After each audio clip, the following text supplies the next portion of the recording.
Hi hello welcome to Lachu's கைமணம். இன்றைக்கி மாட்டு பொங்கல். ரொம்ப நேரத்தோடு எந்திரிக்கலை. பாப்பா எந்திரிச்சப்புறம் கோலம் போட்டு கொடுத்துட்டேன். அவள் கலர் பண்ணுறேன் அப்படின்னு சொல்லிட்டா.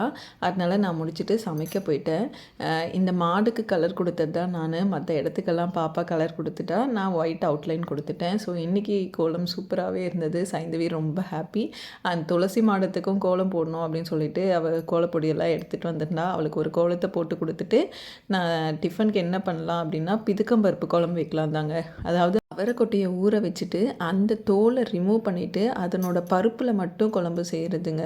ரொம்பவே டேஸ்டியாக இருக்கும். அவரைக்கொட்டை குழம்பை காட்டிலும் இந்த குழம்புக்கு வித்தியாசம் இருக்குது டேஸ்ட் வைஸ். இந்த பிதக்கம்பருப்பில் நான் பாயசம் குடிச்சிருக்கேன். அதுக்கப்புறம் இதுலேயே மட்டன் சிக்கன் கூட ஆட் பண்ணி குழம்பு வைப்பாங்க. ரொம்ப டேஸ்டியாக இருக்கும். நான் சாப்பிட்ருக்கேன். என்னோடய சின்ன வயசில் இந்த குழம்பு இல்லாத ஒரு வருஷம் போகவே போகாது. பருப்பை பிதுக்கிறப்போ நல்லா அரட்டை அடிச்சுட்டே செய்வோம். நல்லா என்ஜாய் பண்ணுவோம். முடிஞ்சால் இந்த குழம்பு ஒரு வாட்டி வச்சு பாருங்கள். ரொம்ப சிம்பிள் தான். உங்களுக்கு நான்வெஜ் கிரேவிங்கை கூட இந்த குழம்பு சாட்டிஸ்ஃபை பண்ணும். சின்ன வெங்காயம், பூண்டு, இஞ்சி, பட்டை, கிராம்பு, கொஞ்சமாக சோம்பு, சீரகம், மிளகு அரைச்சிக்கோங்க. ஒரு பெரிய வெங்காயத்தை கட் பண்ணி போட்டு நல்லா வதக்கிட்ட அப்புறமா இஞ்சி பூண்டு ஆட் பண்ணிவிட்டு பச்சை வாசனை போனடோடனே தக்காளி சேர்த்துக்கோங்க. தக்காளியும் நல்லா வதங்கின வாட்டி நீங்கள் குழம்புக்கு என்னென்ன மசாலா ஆட் பண்ணுவீங்களோ அதை ஆட் பண்ணிக்கோங்க. நான் மிளகாய் பொடி, தனியா பொடி ஆட் பண்ணி நல்லா கிளறி விட்டு பச்சை வாசனை போன அப்புறம் நான் பிதுக்கி வச்சுருக்க பருப்பை ஆட் பண்ணிக்கிறேன். கட் பண்ணி வச்சுருக்க உருளைக்கிழங்கையும் ஆட் பண்ணிக்கிறேன். நார்மலாகவே அவரைப்பருப்போ அவரைக்கொட்டை குழம்பு வச்சிங்க அப்படின்னா அதில் ஒரு ஸ்மெல் வரும். உங்களுக்கு அந்த ஸ்மெல் பிடிக்காது அப்படின்னா கொஞ்சம் இஞ்சி பூண்டு எக்ஸஸாக ஆட் பண்ணிக்கோங்க. புதினா கொத்தமல்லி ஆட் பண்ணிக்கிட்டிங்கன்னா உங்களுக்கு அந்த ஸ்மெல் போயிடும்.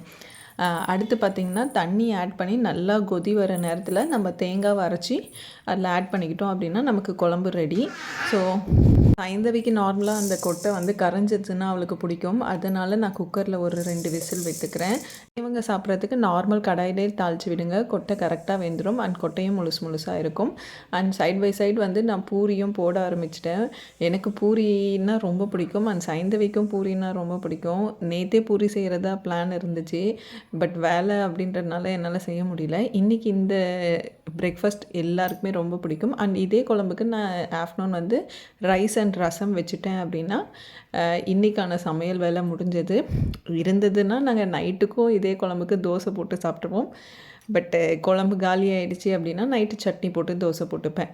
ஸோ இன்றைக்கி என்னோடய கிச்சன் ஒர்க் இதோட நிறைவடைந்தது. குழம்பும் சூப்பராக வந்திருந்தது. இன்னும் பருப்பு குழைய வேணும் அப்படின்னிங்கன்னா நீங்கள் அப்படியே மூடி போட்டு விட்டுட்டீங்க ஒரு 5 மினிட்ஸ் அப்படின்னா நல்லா குழஞ்சிடும். எங்களோட பிரேக்ஃபாஸ்ட் ரொம்ப சூப்பர் அண்ட் டேஸ்டி. அண்ட் இந்த வீடியோ உங்களுக்கு பிடிச்சிருந்தது அப்படின்னா கண்டிப்பாக சேனலை சப்ஸ்கிரைப் பண்ணிக்கோங்க. Bye by.